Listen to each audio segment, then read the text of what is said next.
This is editing summer, and I just wanted to say really quick that I'm really sorry for the lighting in this. I know that most people aren't gonna care, but the lighting is so bad. We just moved into a new house and I'm still trying to figure out like a filming setup and everything. So thank you in advance for being patient with me while I figure out this new setup.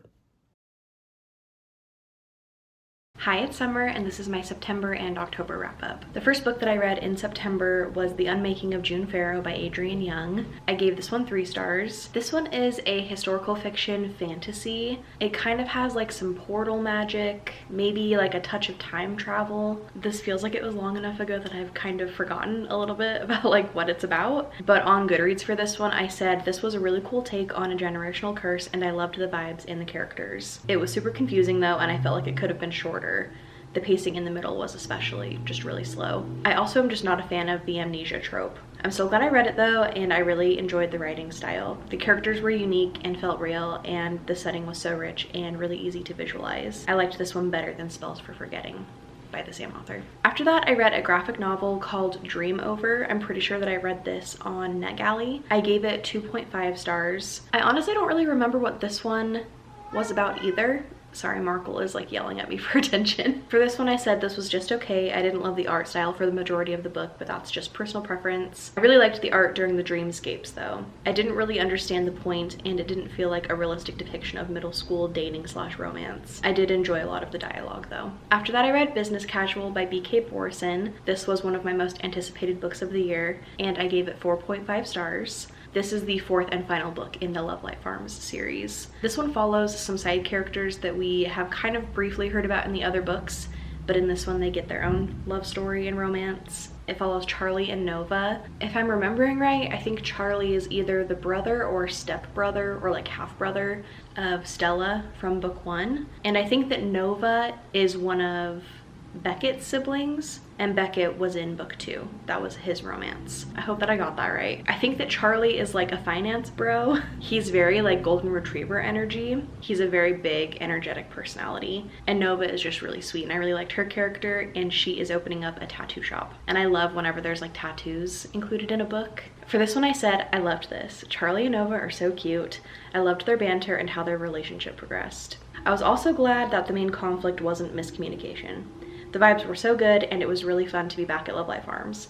My only complaint is that I was wanting more autumn activities happening. Each of the books in this series takes place in a different season, so the season for this one was supposed to be fall. And there were a couple of things mentioned here and there, but I was really kind of wanting more like autumnal activities happening, but I still obviously really loved this one. After that, I read The Pumpkin Spice Cafe by Laurie Gilmore. I gave this one 3.5 stars. I think this is a newer release, and I've seen a lot of people reading it. I think that I listened to the audiobook through Libro FM, through their influencer program. This one is a small town romance with a lot of fall vibes in it. I said this one was really cute, the small town was charming, and it gave major Love Light Farms vibes. The romance was fun and steamy, and the conflict felt realistic. I loved the descriptions of the fall activities and the coffee shop. It was a cute, kind of basic romance, but still a good time. I would recommend it, and I will be continuing in the series. Next, I read Wisteria by Adeline Grace. This one came out in August, and I actually went to a book signing for this one, and I have a whole vlog for it, so I'll put that in the card so you can go watch it if you want to. This is the 3rd book in this series. The first book in this series follows a character named Signa. She has this gift where she can't die. She can see ghosts, and whenever she does die, she can interact with death, and she blames him for a lot of her misfortune. Because of some things that have happened to her, she needs to go and stay with some extended family. I'm pretty sure it's her uncle and 2 cousins. And she kind of gets wrapped up in some things that are happening there. One of her cousins is Blythe, who the 3rd book is mostly about, and I really loved seeing her story develop. This is just such a fun, dark, gothic, whimsical fantasy world, and I love the characters. I love the writing style. This is definitely up there as one of my favorite series of all time. I gave this one 5 stars, and I highly recommend this series. Like, you need to go read it. After that, I read another new release. This one is Apprentice to the Villain by Hannah Nicole Mayer. This is the sequel to Assistant to the Villain. This series follows Evie Sage and the villain, who's her boss. Part of me wants to say that this is cozy fantasy, but I don't know if it's quite cozy. but it is over the top and ridiculous and fun, kind of like Ella Enchanted or the My Lady Jane TV show. I haven't read the book, so I don't know if that's how the book is, but I love the TV show, where it's just funny and like you can't take it too seriously. Evie has major golden retriever energy, and she's very just like good and nice, but then she's being the assistant to this like terrible villain who, I mean, honestly, he has like a soft spot for her, so he's not all bad. But this is just such a fun series. I gave this one 4 stars. After that, I read Out on a Limb by Hannah Bonham Young. I gave this 5 stars. I want to recommend it to everyone. I thought it was so good. This one has an unexpected pregnancy in it, which I know is a not very well liked trope. And honestly, I don't really like it that much in books. But in this one, it was just so sweet and wholesome. This book follows Win and Bo, who have a one-night stand at a Halloween party, and it leads to Win getting pregnant. But Bo really steps up to the plate, and it's just so sweet to see them be there for each other. The banter between the two of them is so good. I just loved seeing them interact and how sweet they were with each other, especially Bo just like taking care of her. This also just felt really cozy. I might be repeating myself a little bit, but I do want to read my review from Goodreads. I said this was so good. It was sexy but also emotional, and the characters felt so real. It was really cool reading about characters with disabilities and learning about an experience unlike my own. I'm normally not a huge fan of the surprise baby trope, but I loved it in this one. Seeing everyone in Win's life come together to support her and seeing her and Bo bond over becoming parents was so sweet. I also am usually not a big fan of pop culture references in books, but I loved the ones in this one. Lord of the Rings, Dungeons and Dragons, ACOTAR. It was silly. I loved all the inside jokes, but also genuine at the same time, and I can't wait to read more from this author. I definitely recommend this one, but make sure you have tissues ready. Next, I read A Dark and Drowning Tide by Allison Saft.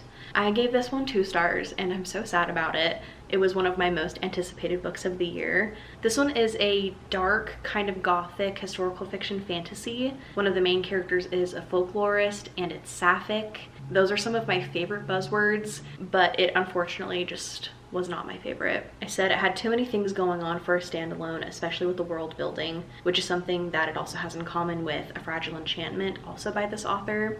It had a whole conflict between 2 different groups of people that I think could have been completely cut from the story. I wish that it had just been a historical fiction book with light fantasy. That way we could have focused more on the plot rather than the history of the world. There was also a lot of important things that happened between the main characters years before the events of the book that we were told about, and it felt like an afterthought. I liked the vibes though, the writing, and the relationship between Sylvia and Lorelai, but that was it. And honestly, this one is really forgettable for me. I don't even remember most of the book. I remember the first few chapters and like the basic premise, but it's just like really forgettable, and I don't really know if I would recommend it. After that, I read Lucan Dying by Kiersten White. I gave this one 4 stars. This one kind of took me by surprise. It wasn't at all what I thought it would be about. It kind of drifted into a different kind of topic that I wouldn't really like associate with vampires. This one is about Lucy, who was one of Dracula's first vampires. Lucy rose from the grave a vampire and has spent her immortal life trying to escape from Dracula's clutches and trying to discover who she really is and what she truly wants. The character that we're following, I think from the beginning of the book though, is named Iris, and she is a human and she lives in the current day and time. She has a really interesting family that she's a part of, and she really wants to not be part of it anymore, but they're like keeping tabs on her and controlling her a lot. If I'm remembering right, she's supposed to become the new head of the company that her family owns, which is like an MLM,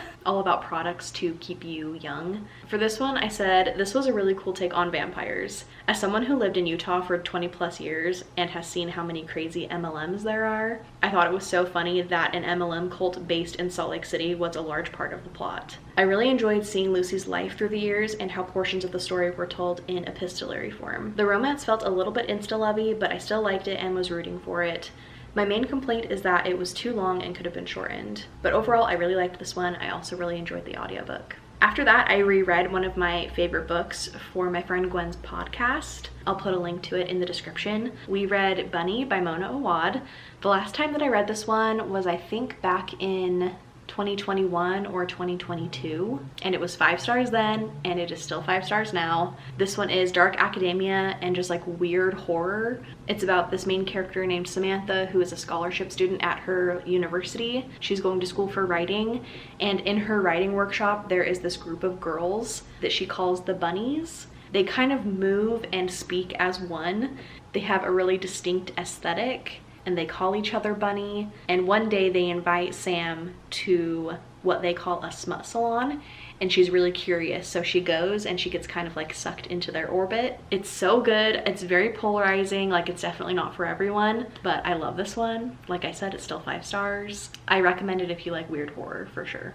Next, I read another 5-star book, and that was The Minuscule Mansion of Myra Malone by Audrey Burgess. This one is about Myra, who has a blog where she posts about this dollhouse-sized mansion that she has. She's had it since she was young, and she decorates the rooms, and she has a really big following. One day, there's a guy who is looking at her blog, and he realizes that the houses in the mansion mirror his house. So he tries to get into contact with Myra to get to the bottom of this mystery. This one has multiple timelines that we're kind of following. So there's current day with Myra and her blog, but then we're also hearing from perspectives of other people that are connected to this minuscule mansion. For this one, I said this one is probably closer to a 4.5 for me, but the vibes were so good that I'm bumping it to a 5. This was such a creative story, and I loved the different perspectives, one being in the 1930s and one being set more current day. The magical realism aspect of the story was one of my favorite parts, and I loved how it wove the characters together. The 1930s Willa's perspective wasn't my favorite, and I often found myself wishing that we could get back to Myra's plot, but the rest of the book made up for it. I also wasn't a huge fan of how insta-lovey it felt. I loved the blog though, and the descriptions of the miniatures that went into the small mansion. After that, I read Someone in the Attic by Andrea Mara. I gave this one 3 stars. This one is about a group of teenage friends that are grown up now, and we're kind of hearing about their lives. One of them is found dead, so there's kind of a mystery around her. One of the other friends has some kids that are on TikTok, and there's this like trend going around. There are these people that hide in strangers' attics and sneak down and take videos inside their houses, and they like sneak around, and it's supposed to be really creepy. One of these videos that gets posted for that trend, it's inside this character's house, and she's trying to figure out if it's real, who it could be, how they're getting in. For this one, I said this was just okay. I liked the mystery, and the beginning of the book really hooked me, but it was too long in my opinion, and it was really obvious who was behind everything. Also, for some reason, I had it in my head that this was going to be kind of like fantastical a little bit, like have a creature in it or something. That's my fault, not the book's fault. But that's what I was wanting from this book, and so it kind of just like let me down because that's what I wanted. Next, I read The 13th Child by Erin A. Craig. I gave this one 4.5 stars. This one is about the main character. I am forgetting her name, but she is the 13th child in her family. This is a kind of like medieval fantasy setting, and when she was born, her parents made a deal with one of their gods to kind of like give her over to him or let him be her godfather. She grew up really poor, and it seems like nobody in her family cares about her. She's just like treated really terribly, and she's just like been waiting every single year on her birthday for her godfather to come and take her away. And then finally he does, and we kind of follow the adventure in the story from there. He's teaching her how to use her powers and her magic. I feel like that's like just barely scratching the surface of this one. For this one, I said I really liked this. It's so close to a 5, and I might eventually bump it up. I loved that this was a sweeping story that spanned years. I really felt like I knew Hazel. Okay, the main character's name is Hazel, which I love that name. I don't know how I forgot it, but I really felt like I knew her. The magic and the gods were really cool and felt fully developed / fleshed out. The whole concept and the vibe of this book was dark and fantastical and great. And as always, I loved the author's writing. I really do love Erin A. Craig's writing because it's fantasy, but it also kind of like has a touch of horror to it. And she's really good at writing like gross, horrific descriptions of things. This was one that just felt like a movie playing in my mind when I was listening to it, and it's so good. Next, I have a graphic novel that's also a new release. It just barely came out. It's called Noodle and Bao.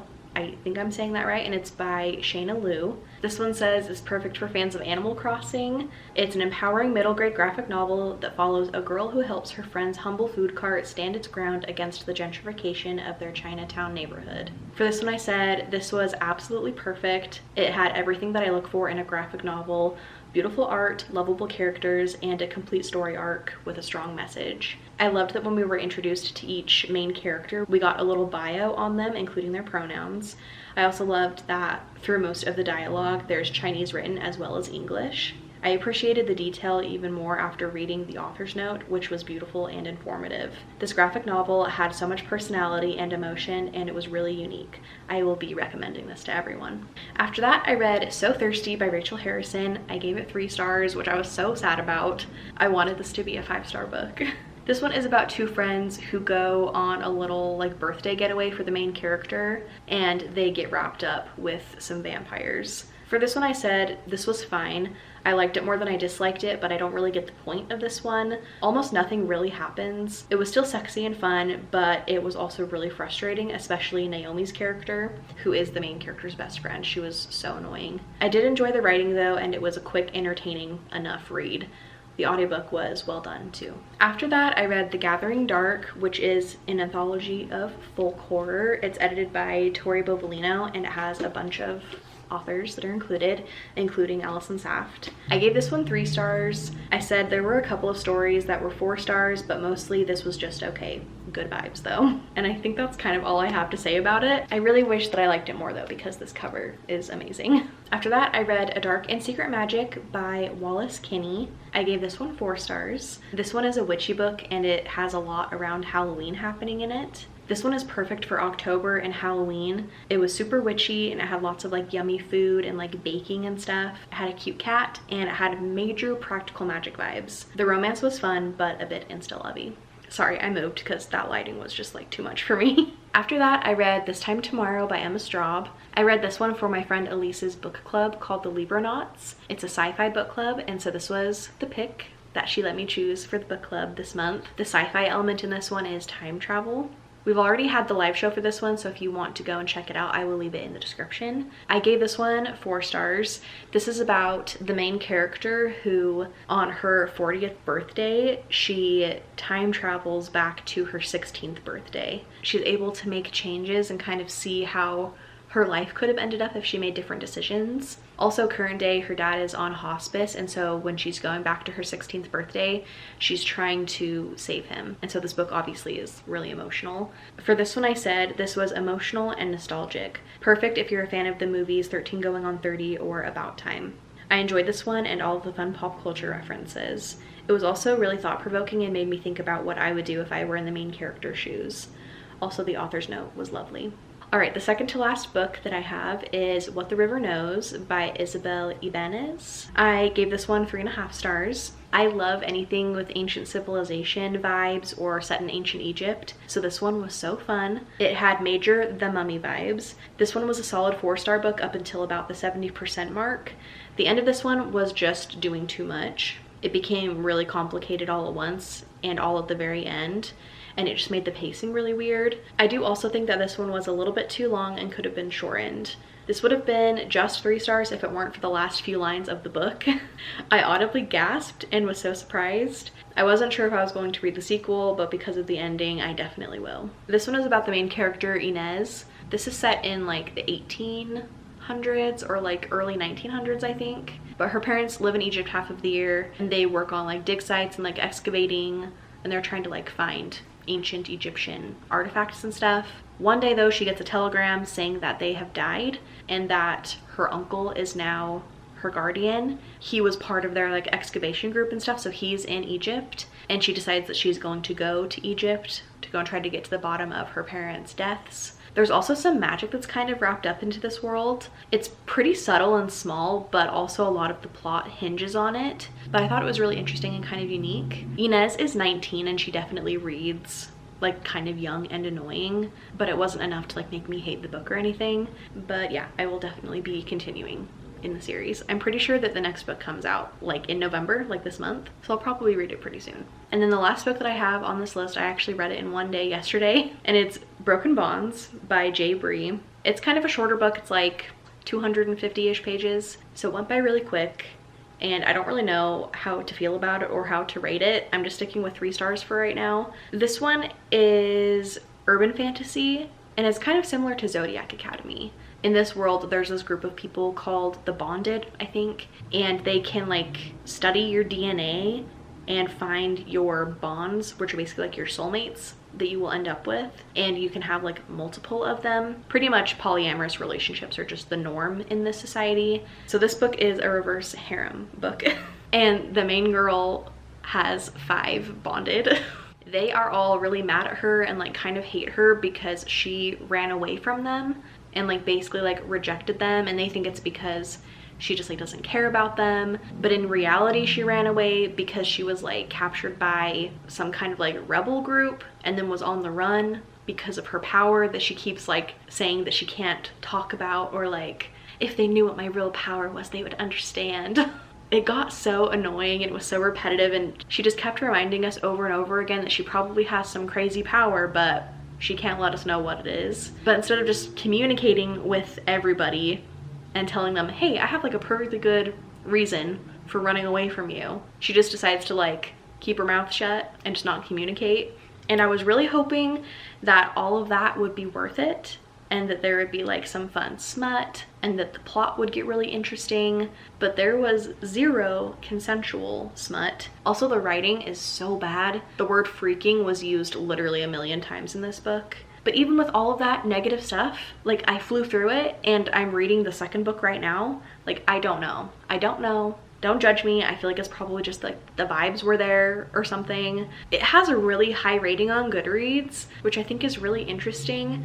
You'll have to let me know in the comments if you've read this one and what your thoughts are. For me right now, it's just a fun, trashy, mindless series. So I'm just gonna keep reading the series until I get sick of it. But yeah, that was my last book that I read. I read a lot of fall and Halloween books, so if you made it to the end of the video, you can leave a pumpkin emoji in the comments.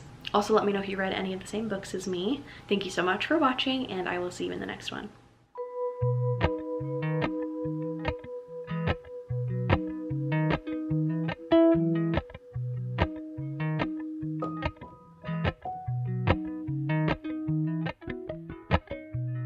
Appalachian sunrise.